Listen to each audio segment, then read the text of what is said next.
Saudara, mengapa Joko Widodo sampai menduga ada agenda politik di balik isu ijazah dan pemakzulan putranya Gibran Rakabuming? Kita ulas bersama sejumlah narasumber. Ada juru bicara Partai Solidaritas Indonesia, Beni Papa. Selamat pagi, Mas Beni. Selamat pagi, Mas. Terima kasih sudah bergabung pada pagi hari ini. Juru bicara PDI Perjuangan, Seno Bagaskoro. Selamat pagi, Mas Seno. Iya, selamat pagi, Mas. Selamat pagi, Mas Seno. Terima kasih juga sudah bergabung. Dan pengamat politik yang juga Direktur Eksekutif Indikator Politik Indonesia, Burhanuddin Muhtadi. Selamat pagi, Mas Burhan. Pagi, Mas. Terima kasih Bapak-Bapak sudah bergabung di Dialog Sapa Indonesia Pagi pada hari ini. Dan saya akan ke Mas Beni terlebih dahulu. Mas Beni, kata Pak Jokowi, saya perasaan politik saya bahwa ini ada politis terkait dengan ijazah dan juga pemakzulan Wapres Gibran. Katanya untuk menurunkan politik saya. Menurut Anda seperti apa? Apa maksud dari pernyataan Jokowi ini? Ya, pertama kami perlu menegaskan bahwa Pak Jokowi sebagai figur yang betul-betul menghormati proses hukum. Sehingga ketika ada isu yang menyangkut beliau membawa ke ranah hukum untuk dibuktikan di persidangan. Termasuk ketika berkaitan dengan persoalan ijazah palsu yang kemudian selalu diembuskan oleh beberapa kelompok. Itu yang pertama. Yang kedua, statement Pak Jokowi menjawab media terkait dengan isu ijazah palsu. Saya kira Pak Jokowi sebagai presiden 2 periode dan sebagai tokoh politik tentu kan memiliki feeling politik tertentu ketika melihat fenomena yang ada. Dan respon Pak Jokowi terhadap persoalan tuduhan ijazah palsu yang menyangkut dengan beliau yang hari ini selalu marak oleh beberapa kelompok, saya kira ini kan berdasarkan informasi-informasi yang beliau terima. Jadi tidak mungkin Pak Jokowi menyampaikan itu serta-merta dan tidak ada informasi yang valid yang kemudian sampai ke beliau. Beliau adalah mantan presiden, seorang tokoh bangsa yang tentu memiliki saluran-saluran informasi yang bisa dipercaya dan kredibilitas. Dan apa yang disampaikan Pak Jokowi kemarin itu adalah respon bahwa memang kelompok-kelompok yang selama ini menuduh bahwa ijazah Pak Jokowi palsu ini adalah kelompok-kelompok yang memang mau mendiskreditkan figur Pak Jokowi sebagai tokoh politik yang selama ini dihormati sebagai satu presiden yang betul-betul berhasil untuk membangun bangsa kita. Gitu. Mas Beni, ini sebenarnya informasi, penegasan saja, informasi atau perasaan sebenarnya? Ya, saya kira Pak Jokowi tentu memiliki informasi tertentu terkait dengan tuduhan ini, sehingga tidak mungkin juga beliau menyampaikan ke media tanpa ada informasi yang sampai ke beliau yang betul-betul bisa dipercaya. Dan saya kira secara kasat mata kita pun sebagai masyarakat umum melihat bahwa memang ini adalah satu gerakan yang disetting untuk mendiskreditkan nama Pak Jokowi dan Mas Gibran. Jadi apalagi Pak Jokowi sebagai tentu kan memiliki informasi-informasi yang lebih kredibel dibandingkan kita ya. Dan saya kira respon beliau adalah merupakan respon yang wajar terhadap fenomena yang ada. Karena ini kan tuduhan yang dibuat-buat ini. Jadi tidak ada dasarnya menuduh Pak Jokowi sebagai orang yang menggunakan ijazah palsu selama ini. Beliau berproses dari wali kota, dari gubernur sampai presiden. Tentu kan melalui proses verifikasi yang cukup Mas, sebelum saya ke detail. Sebelum saya ke Mas Seno, saya ingin penegasan sekali lagi ke Mas Beni. Berarti ini informasi yang didapatkan sebelum Pak Jokowi memberikan pernyataan itu, informasi valid bahwa ada pihak-pihak yang ingin mendiskreditkan reputasi politiknya. Kalau memang seperti itu, apa sebenarnya motifnya? Apakah memang karena posisinya Pak Jokowi ini kan sudah purna tugas sebenarnya? Iya, motifnya saya kira kita bisa menyimpulkan, Mas, bahwa orang-orang yang menuduh Pak Jokowi ijazah palsu ini kan kalau kita lihat track recordnya, orang yang selalu berseberangan Pak Jokowi selama 10 tahun kepemimpinan beliau sebagai presiden. Jadi anggaplah ini adalah kelompok-kelompok yang memang selama ini melawan Pak Jokowi. Jadi ketika ditanya motifnya, ini adalah motif sakit hati aja, Mas. Jadi mereka tidak mau ketika Pak Jokowi selesai, Pak Jokowi bisa masih menjadi seorang negarawan. Jadi akhirnya sampai Pak Jokowi selesai presiden pun masih diganggu karena mereka tidak puas menyerang Pak Jokowi selama 10 tahun gitu. Saya ke Mas Seno. Mas Seno, bagaimana Anda menanggapi ungkapan perasaan politiknya Pak Jokowi?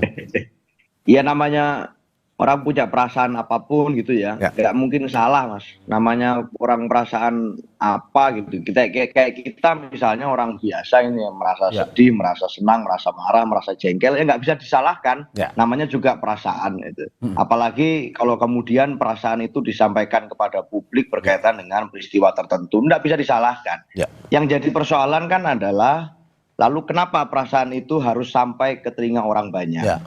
Kita tahu bahwa Pak Jokowi ini kan presiden, sempat menjadi presiden, Ya. mantan presiden, yang pasti kemudian punya khalayak publik yang mendengarkan apa yang beliau sampaikan. Kalau memang kasus ini sebegitu mengganggu beliau, sebetulnya kan banyak cara-cara praktis yang lebih cepat untuk menyelesaikan persoalan ini.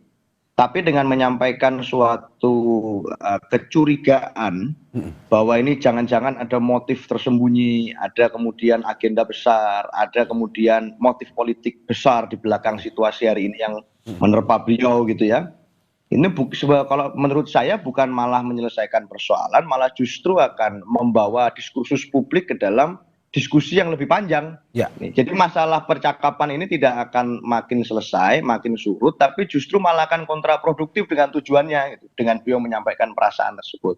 Jadi kalau saya sih, saya merasa namanya seorang tokoh politik, Pak Jokowi ini kan tokoh politik, politisi yang kemudian berasal dari keluarga politik. Sekarang keluarga beliau ini keluarga politik. Ya. Beliau mantan presiden selama lebih dari 20 tahun menggunakan atau menerima manfaat dari partai politik menjabat di dalam jabatan publik. Kemudian putra beliau yang satu adalah wakil presiden aktif, yang satu adalah ketua umum partai politik, maka beliau adalah politisi di dalam keluarga politik. Nah, di dalam spektrum dan situasi politik, saya rasa kan bukan hal yang aneh dan hal yang baru. Betul, Kalau ya. kemudian para politisi ini menerima isu-isu politik. Nah, kalau kemudian serangan politik ini dikomodifikasi gitu ya, kemudian direspon terus-menerus gitu ya. Saya selama mempelajari komunikasi politik, mempelajari ilmu politik selama ini, yang saya tangkap malah justru isu itu tidak semakin kecil, tapi akan malah semakin diperbesar. Gitu. Nah, oleh karena itu tentu kalau memang prinsipnya adalah ingin menyelesaikan masalah ini, dengan menyampaikan yang disampaikan oleh beliau kemarin bahwa ada motif konspirasi besar, agenda besar di balik situasi ini, malah justru tidak mengecilkan masalah, malah akan membuat kompas seperti hari ini kita malah ngomongin tentang ini, orang malah akan berasumsi tentang ini, sehingga saya rasa ini tidak menyelesaikan persoalan. Kalau memang tujuannya adalah menuntaskan diskusi dan gosip di tengah publik. Oke, tapi Mas Eno, tapi kan untuk politisi besar seperti yang kata Mas Arya Bima, tidak hanya Pak Jokowi, tetapi juga ada Ibu Mega bahkan, terus juga ada Pak Prabowo juga, itu juga memang mendapatkan, ya kita bisa bilang mungkin serangan-serangan politik juga seperti ini. Menurut Anda, apakah ini salah disampaikan ke publik bahwa ya saya ada serangan dan ini ada orang-orang yang mendiskreditkan reputasi politik saya? Bukankah memang sebenarnya itu lumrah saja? Itu Kalau yang dari saya PDIP. sampaikan tadi, bahwa nggak bisa disalahkan siapapun kemudian punya perasaan terganggu, punya perasaan seperti apa, nggak bisa disalahkan. Tetapi tentu di dalam komunikasi politik saya rasa menjadi penting kan untuk mempertimbangkan apa yang menjadi efek dan implikasi dari ungkapan perasaan seseorang. Apalagi beliau ini seorang politisi yang sudah sangat lama berkiprah di dalam dunia politik, pasti sudah punya hitung-hitungan dan kalkulasi.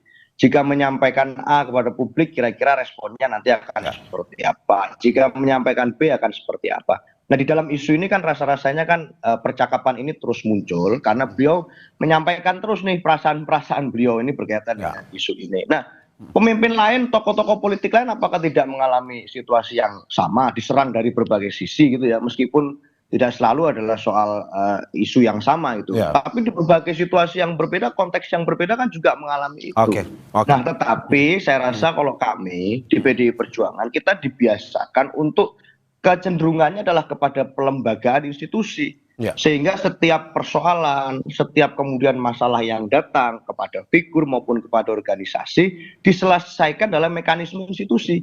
Gitu. Nah, kami dalam prinsip ini hari ini melihat bahwa misalnya di dalam PDI Perjuangan, ajaran Bung Karno, pemikiran Ibu Ketua Umum itu dimasukkan di dalam konteks institusi. Jadi nggak menyelesaikan masalahnya secara baper, Mas, tetapi dalam konteks bagaimana program-program itu bisa tersistem. Jadi agak berbeda ini cara pandangnya. Kalau berarti Mas Eno mau bilang kalau Pak Jokowi masih di PDIP nggak mungkin ngomong seperti ini ya? Ya itu nggak tahu, kita kan nggak bisa merancang masa lalu atau masa depan. Oke, saya ke Mas Burhan. Mas Burhan, bagaimana melihat tadi kalau kata Mas Seno ada hitung-hitungannya kalau Pak Jokowi ngomong seperti ini. Seperti apa menurut Anda? Ya, pertama saya setuju ya bahwa sebaiknya sebagai negarawan beliau membatasi untuk tidak bicara urusan politik praktis ke publik. Dan memang kalau dilihat dari substansi apa yang Pak Jokowi sampaikan, mungkin ada benarnya.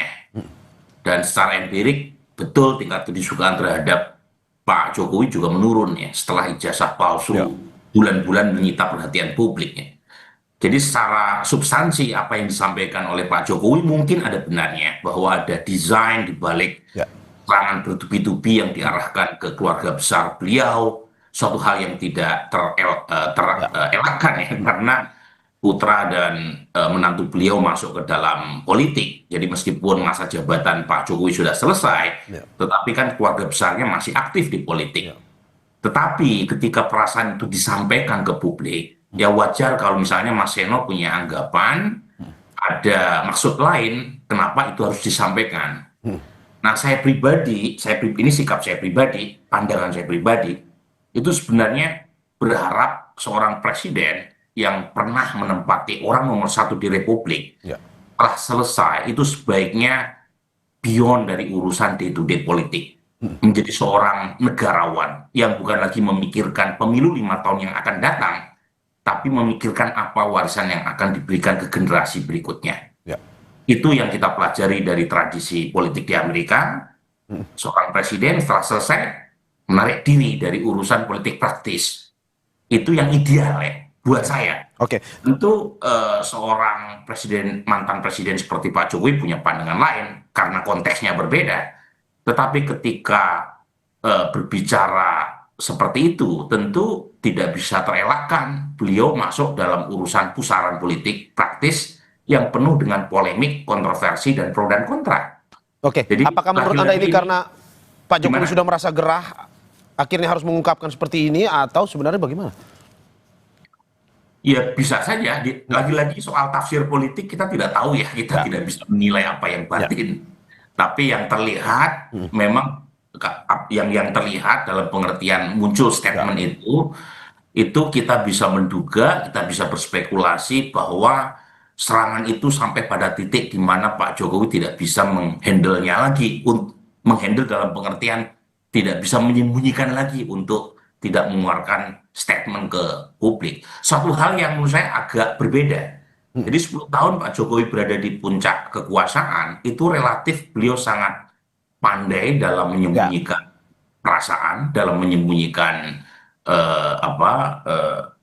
statement ya. Jadi sangat pintar untuk tidak mengeluarkan perasaan ke publik ya. Tetapi sepertinya isu ijazah palsu ini begitu kuat ya, membuat Pak Jokowi akhirnya harus mengeluarkan statement semacam. Mas Burhan, sebelum saya ke Mas Beni, saya ingin penegasan.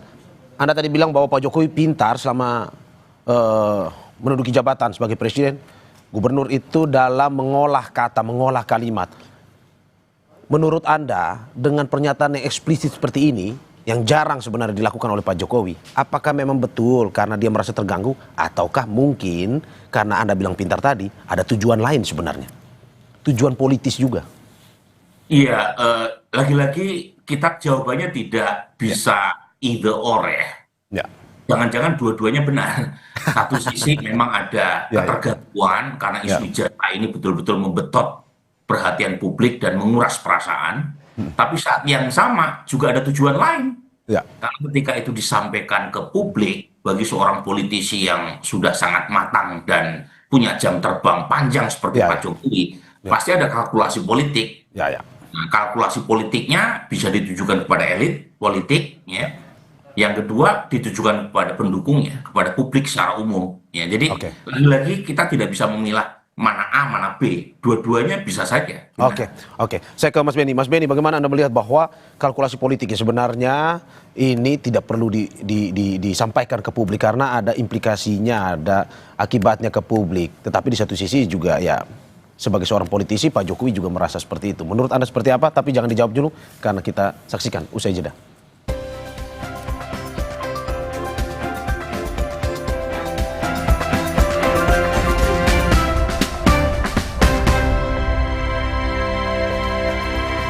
Terima kasih masih di Sapa Indonesia Pagi, saudara, bersama saya Mario Sarong dan narasumber saya, juru bicara Partai Solidaritas Indonesia Beni Papa.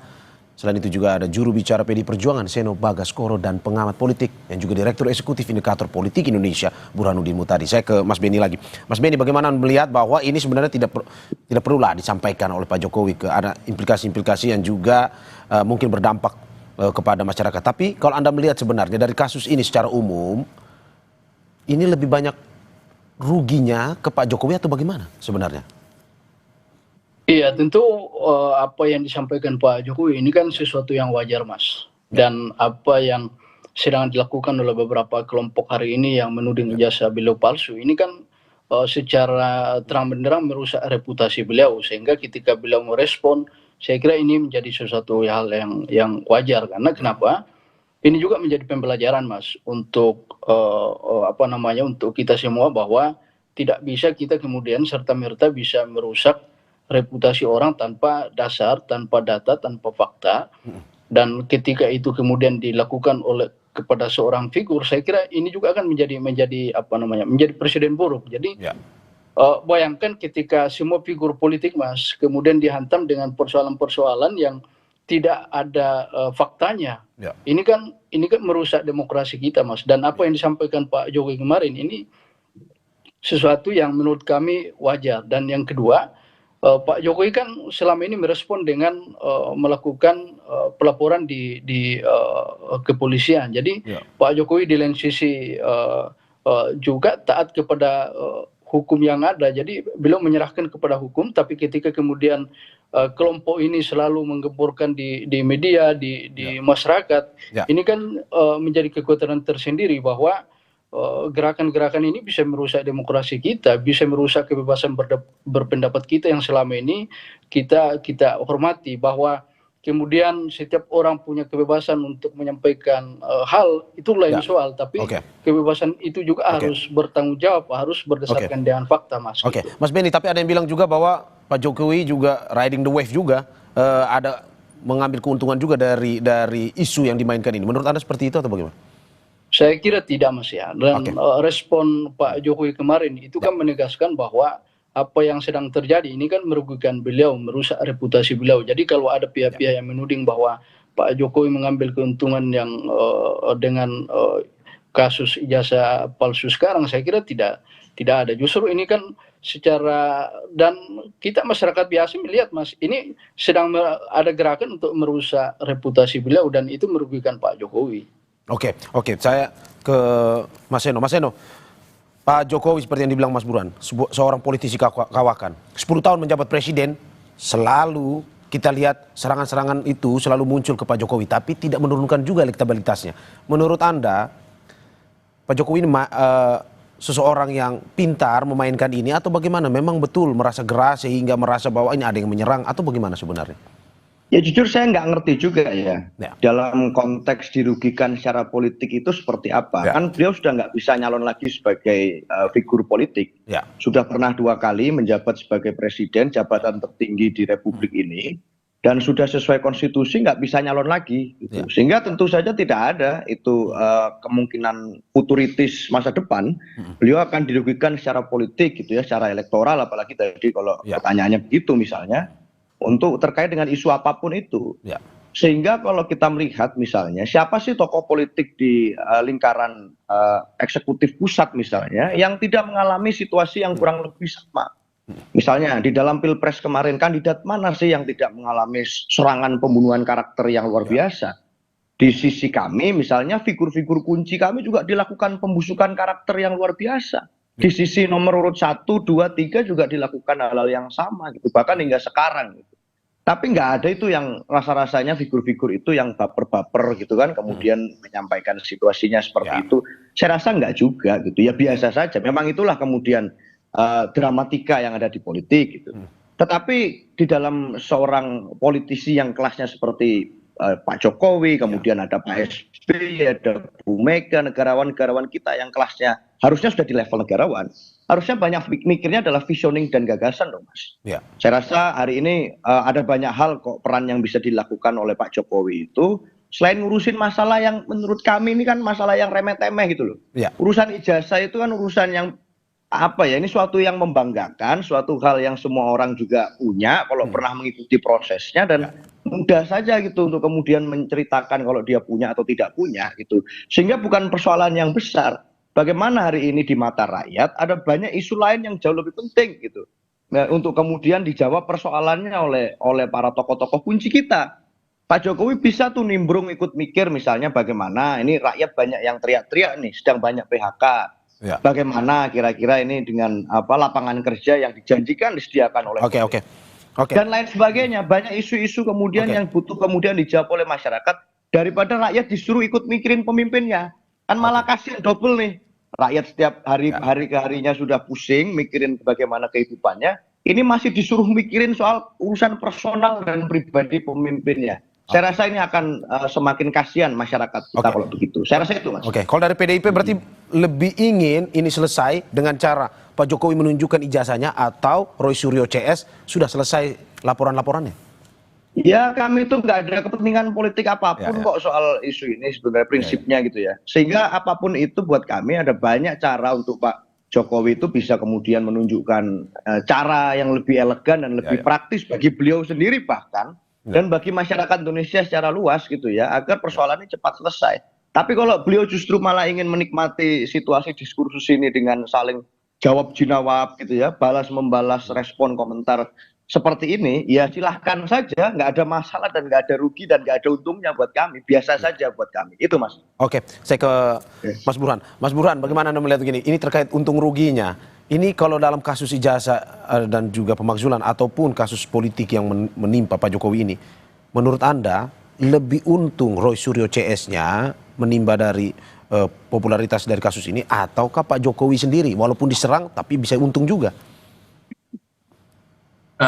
Saya mungkin tidak menjawab pertanyaan Mas Mario secara langsung ya, tapi ada 2 poin yang ingin saya katakan ya. Poin pertama, Pak Jokowi itu satu-satunya presiden pasca reformasi yang setelah tidak lagi menjabat tidak punya partai. Jadi umumnya presiden-presiden kita itu setelah selesai masa tugasnya itu terafiliasi dengan partai politik. Jadi ada proteksi politik yang kuat. Pak Jokowi tidak, karena dipecat sama Mas Seno. jadi yang pertama itu. Jadi artinya karena tidak punya proteksi politik dari institusi bernama partai politik, maka Pak Jokowi mengandalkan popularitas publik. Sesuatu yang selama 2 periode beliau menjadi presiden, itu menjadi kekuatan personalnya, bahwa dia dicintai oleh publik. Jadi meskipun dia tidak bisa maju lagi 5 tahun yang akan datang, tetapi sumber daya kekuatan utama Pak Jokowi adalah reputasi politik, popularitas publik. Ini yang tercederah ini sejak beberapa bulan terakhir ya, terutama ya, karena dulu pernah muncul juga gugatan terkait dengan ijazah palsu 2019 ya. Tapi belakangan makin kenceng kan, dan itu memang menurunkan tingkat kedisukaan Pak Jokowi cukup tajam. Jadi itu poin pertama saya. Menurunkan ya, berarti memang rugi untuk Pak Jokowi ya sebenarnya. Iya betul, jadi kan kalau misalnya tingkat kedisukaan turun akibat ijazah palsu, meskipun saya sendiri masih belum yakin ya, saya sih tidak teryakinkan dengan bukti-bukti yang dibawa Roy Suryo, tetapi secara umum kan ada dampak negatif terhadap reputasi popularitas Pak Jokowi. Dan karena popularitasnya menurun ya, itu otomatis beliau tidak lagi bisa bergantung pada apa yang selama ini menjadi kekuatan Pak Jokowi, yaitu popularitas tadi, kan menurun. Ya, itu satu. Yang kedua, bagaimanapun ada keluarga besar beliau yang masih aktif di jabatan publik. Ya. Nah, misalnya Mas Gibran. Mas Gibran wakil presiden, dan tentu sebagai wakil presiden namanya dalam survei-survei pasti masuk sebagai calon pemimpin nasional 5 tahun yang akan datang.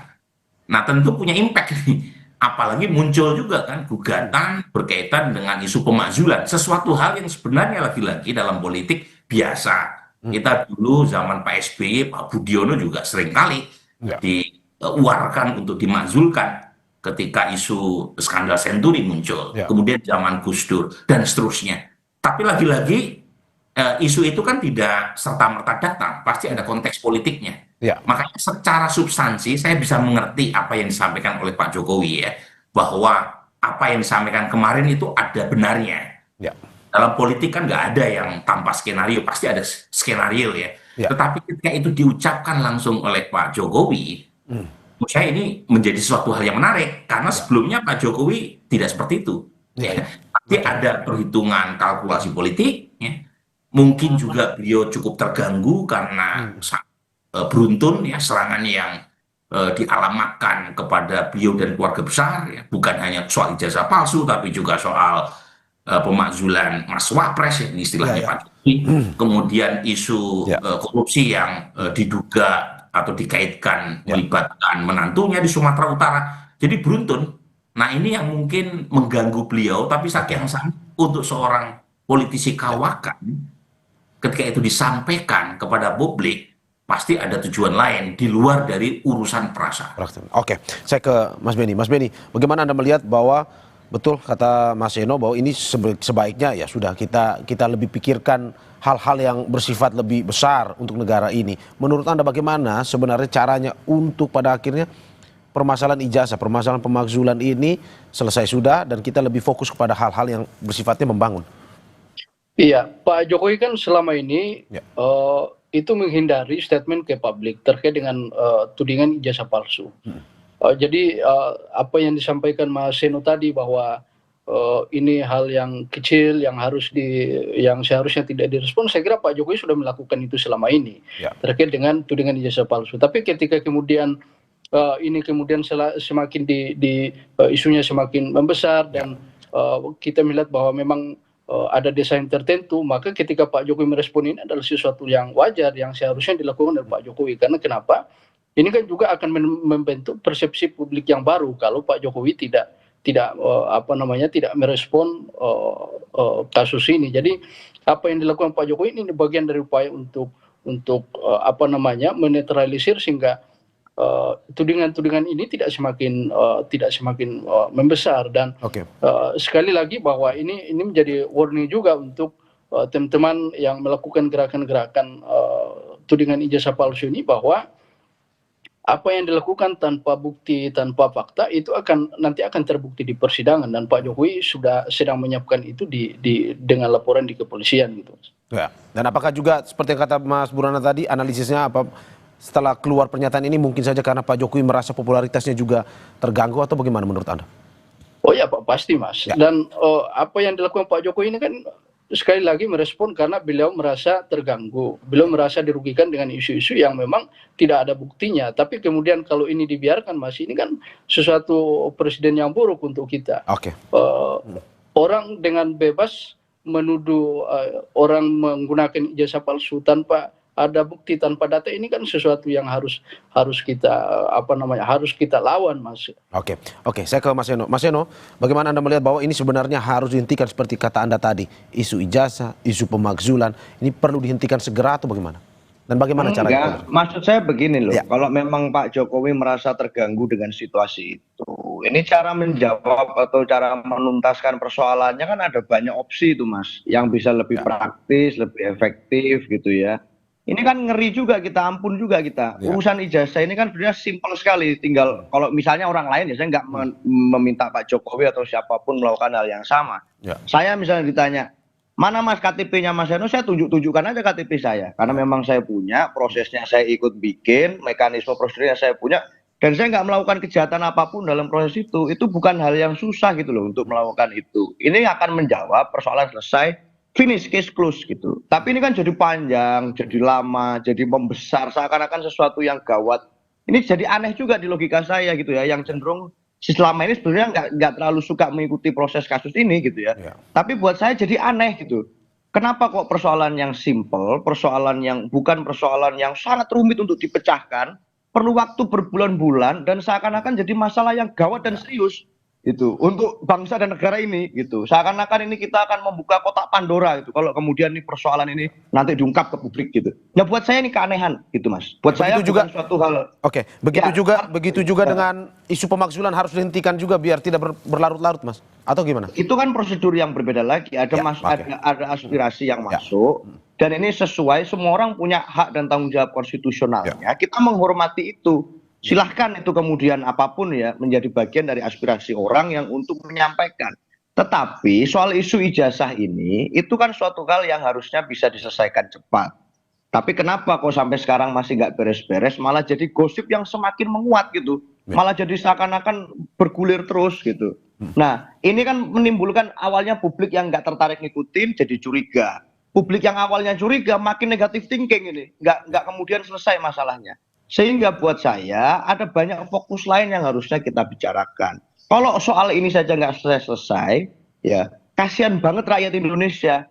Maka kita akan tertarik kepada urusan skandal ini, urusan dugaan skandal ini gitu ya. Sampai yang urusan lain-lain masyarakat jadi nggak merasakan, nggak membahas lagi.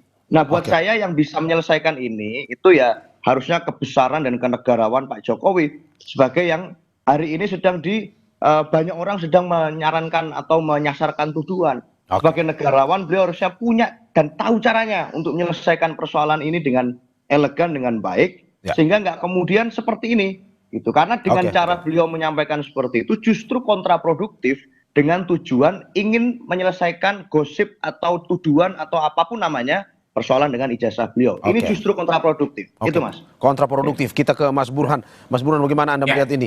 Ini kontraproduktif kalau kata Mas Eno. Pun juga kata Mas Beni tadi ya ini merugikan juga. Bagaimana harusnya permasalahan-permasalahan ini segera diselesaikan dan kita lebih fokus kepada permasalahan yang membangun bangsa ini sebenarnya. Iya, memang cara menyelesaikannya tidak mudah ya. Bahkan kalau kita merujuk pada kasus Obama, Obama pernah digugat akte kelahirannya karena dianggap tidak layak maju sebagai calon presiden karena tidak lahir di tanah Amerika. Salah satu penggugatnya namanya Donald Trump, dan akhirnya Obama mengeluarkan birth certificate-nya.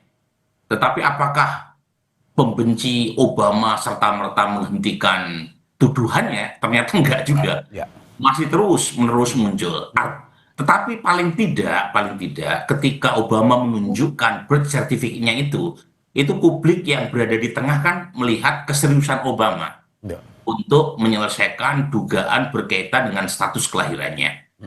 Nah, poin saya begini, memang tidak serta-merta ketika Pak Jokowi menunjukkan akte kelahirannya, kemudian mereka yang menggugat bukan akte kelahirannya, ijazahnya, itu tidak serta-merta mereka yang anti Pak Jokowi misalnya, itu kemudian menghentikan semacam tuduhannya bahwa Pak Jokowi selama ini memakai ijazah palsu untuk masuk sebagai pejabat publik, tapi mungkin paling tidak membantu untuk menurunkan tensi.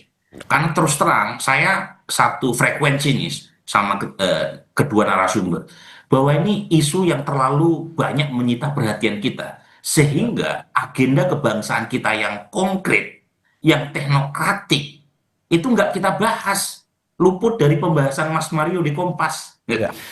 Contoh nih ya, pertumbuhan ekonomi kita itu dikoreksi sama lembaga-lembaga terkemuka di dunia dari 5,1% menjadi 4,7%. Padahal target pertumbuhan Pak Prabowo itu 8%. Ini 5% aja nggak nyampe. Isu-isu substantif jadi lewat ya Mas ya. Rupiah juga merosot 10%. Indeks IHSG turun 20%. Tenaga kerja kita yang kena PHK sampai Kementerian Tenaga Kerja nggak berani tuh merilis data yang sebenarnya. Ini penting yang menurut saya perlu mendapatkan perhatian dari Kompas TV. Terima kasih atas apa yang disampaikan juru bicara Partai Solidaritas Indonesia Beni Papa, juru bicara PDI Perjuangan Seno Bagaskoro, dan pengamat politik yang juga Direktur Eksekutif Indikator Politik Indonesia Burhan Nudi Mutadi atas apa yang disampaikan. Semoga bisa kita move on dan lebih berpikir terkait dengan pembangunan bangsa. Sehat-sehat Bapak-bapak. Terima kasih banyak. Terima kasih.